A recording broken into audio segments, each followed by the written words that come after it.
माघ महीने की शिवरात्रि भी और माघ महीने की प्रदोष भी, और माघ महीने का प्रदोष के दिन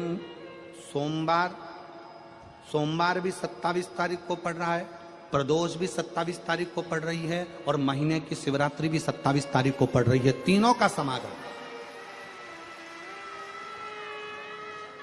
तीन संयोग, सोमवार 27 तारीख का ही प्रदोष और 27 तारीख को ही महीने की मासिक शिवरात्रि, तीनों का संयोग बन गया। हमने आशीष से कहा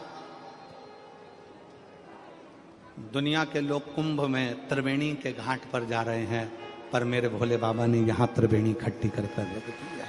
मेरे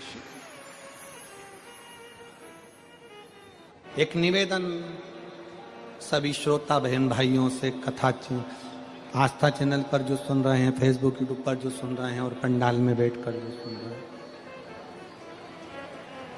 जिस दिन दिल से हारो ना,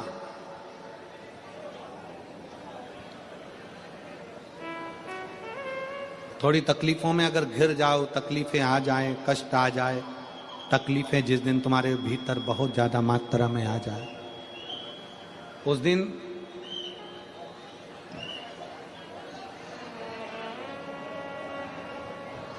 तीन बेलपत्र, एक बेलपत्र में पीला चंदन, बीच वाली पत्ती, जिस दिन तुम्हें लगे कि मैं बहुत दुखी चल रही हूं और मेरा काम हो ही नहीं रहा, बहुत तकलीफ की जिंदगी चल रही है, कोई हाथ पकड़ने वाला नहीं है, कोई संभालने वाला नहीं है और बहुत तकलीफ हो गई, बहुत तकलीफ। उस समय पर एक बेलपत्री के बीच वाली पत्ती पर पीला चंदन, दूसरी पत्ती पर लाल चंदन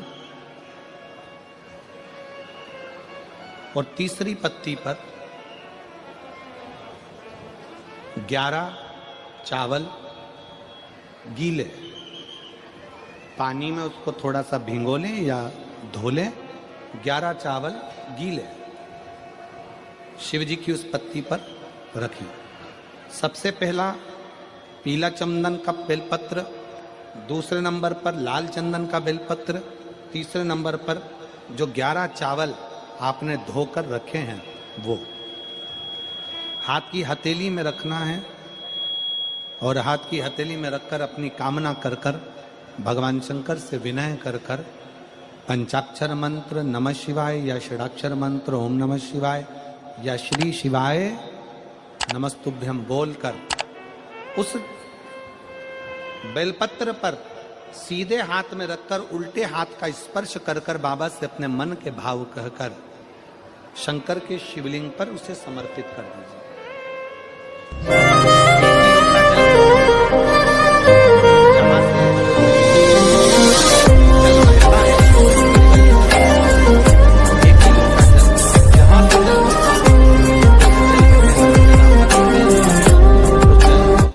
अपनी कामना कर कर श्री शिवाय नमस्तुभ्यम या पंचाक्षर मंत्र या षडाक्षर मंत्र बोलकर 3 बार उस स्थान पर गिरा दीजिए। गिराने के बाद में बाबा से विनय कर कर अक्षत वाली जो बेलपत्र है, एक बेलपत्र और एक अक्षत उसमें से अपने लिए लेकर आ जाओ।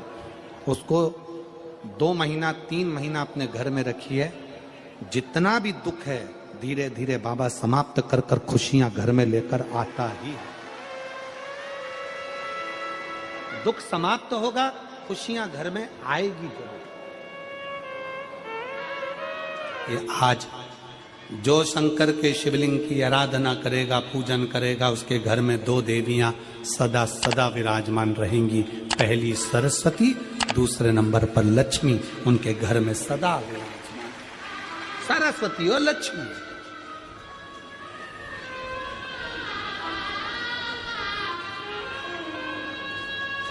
एक देवी का फूल होता है, शायद मुझे उम्मीद है कि आप सब जानते होंगे। एक देवी का फूल होता है जिसको जायसोन या गूलर का फूल भी कहते हैं, घंटी वाला फूल भी कहते हैं, लाल कलर का होता है। काय का बोलते हैं इधर? गुड़ल, गुड़र का फूल, जायसवान का फूल लाल कलर का होता है, जिसमें घंटी निकली रहती है एक छोटी सी, उसमें पीले पीले पीले पीले दाने रहते।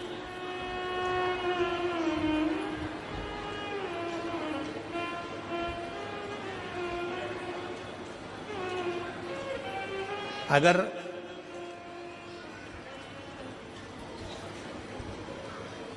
मान लो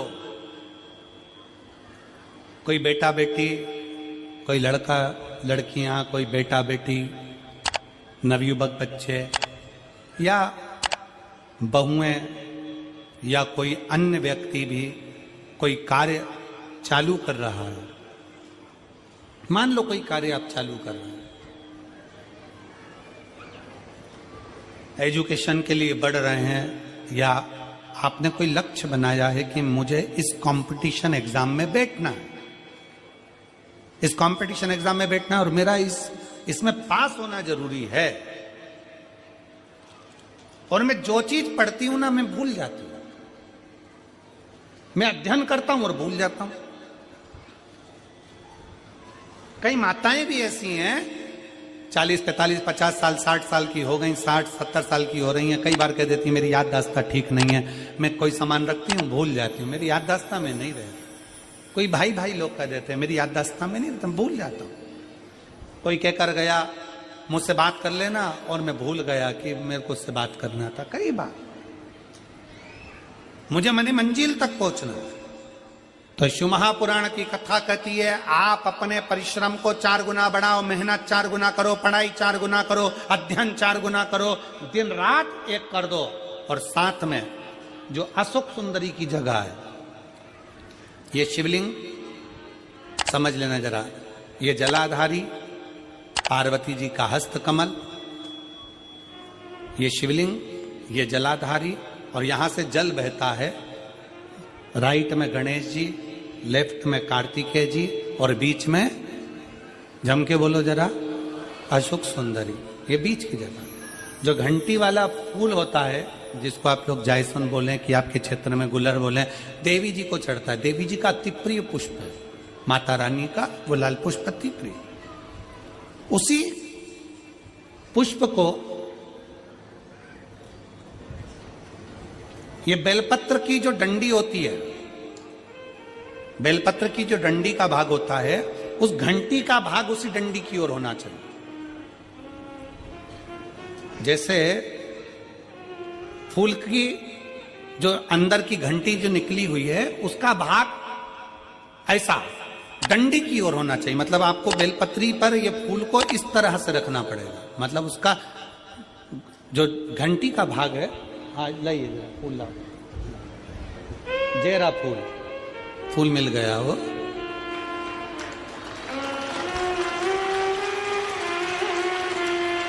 फूल मिल गया।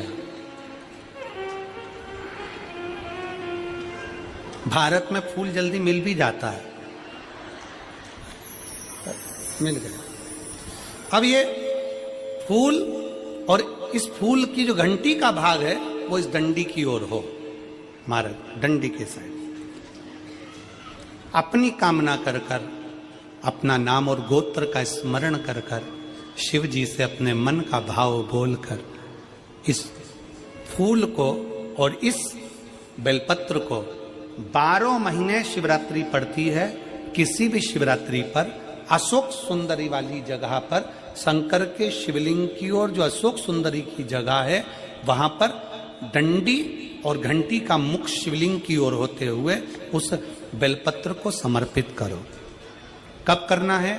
पहले 1 लोटा जल समर्पित कर कर, फिर ये बेलपत्र अपनी कामना कर कर, बाबा से विनय कर कर, बाबा मेरा ये कंपटीशन एग्जाम है, मैं पढ़ूंगी, 4 गुना मेहनत करो, अध्ययन करो, अच्छी पढ़ाई करो, दिल से पढ़ो, रात दिन एक कर दो, और 1 घंटी का पुष्प, 1 बेलपत्र, जब तक तुम्हारा एग्जाम ना आए, 4 महीना, 5 महीना, 3 महीना, प्रत्येक शिवरात्रि, हर महीने शिवरात्रि आती है, प्रत्येक शिवरात्रि पर समर्पित करो। आप अपने लक्ष्य तक पहुंचोगे ही, कोई रोक नहीं सकता। आप अपने लक्ष्य तक, अपनी मंजिल तक पहुंचे ही जाओगे। बोल बम का नारा है। बेटा बेटियों का विवाह नहीं होता, उन बेटा बेटियों के लिए मान लो अगर कोई ग्रह ऐसे हो गए कि भाई संबंध टूट गया और संबंध टूटने के बाद तलाक हो गया, होने के बाद दूसरा विवाह ही नहीं हो रहा, संबंध टूटने के बाद मंगल विवाह दूसरा हो ही नहीं रहा, तो प्रयास करिएगा। माँ जगतजननी जगदम्बा का हाथ इस तरह से रहता है, आपने दर्शन करे होंगे पार्वती मैया के शिव मंदिर में, तो पार्वती जी का हस्त कमल शंकर जी की साक्षी में हमेशा बंधा हुआ रहता है, शिव की साक्षी में। महाराज प्रदोष काल में, प्रदोष के दिन कभी भी, किसी भी प्रदोष के दिन, वैसे तो मूल है इसमें सोम प्रदोष का वर्णन, सोमवार की जो प्रदोष पड़े उसका मूलता माना गया है, पर आप प्रयास करना कि किसी भी प्रदोष के दिन जिसका तलाक हो चुका हो, जिसका संबंध खराब हो चुका हो, संबंध हो ही नहीं रहा हो वापिस से, सोम प्रदोष के दिन जहां मां जगतजननी का हस्त कमल बंधा रहता है और शंकर भगवान का शिवलिंग है। आप लोगों ने कथा सुनी होगी कि सबसे पहली यज्ञोपवीत संस्कार, सबसे पहला यज्ञोपवीत संस्कार किसका हुआ था और किसने किया था? महाराज सबसे पहला यज्ञोपवीत माता ललिता देवी ने भगवान शंकर को यज्ञोपवीत धारण करवाया था।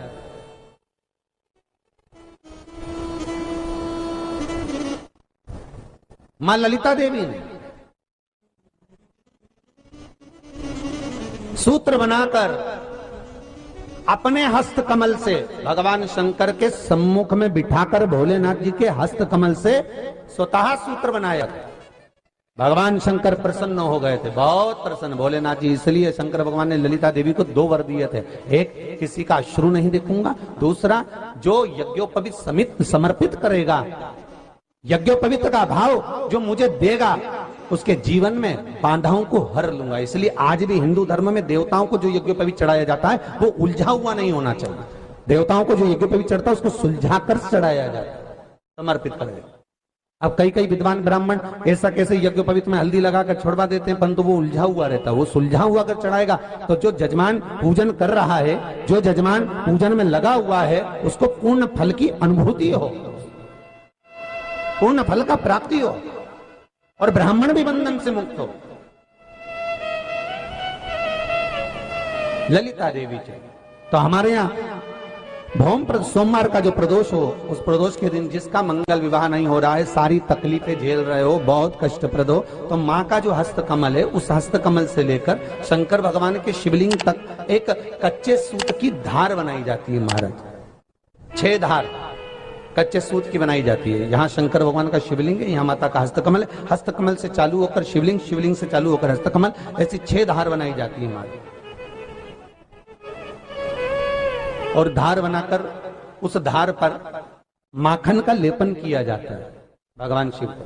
जैसा ललिता माता ने भगवान शंकर से वर प्राप्त करा था, उसी तरह फिर उस लेपन को लगाने के बाद उसको उतारकर उसी को लपेटकर शंकर भगवान पर उसको चढ़ा दिया जाता है, मात्र अपनी मंगल विवाह की कामना कर।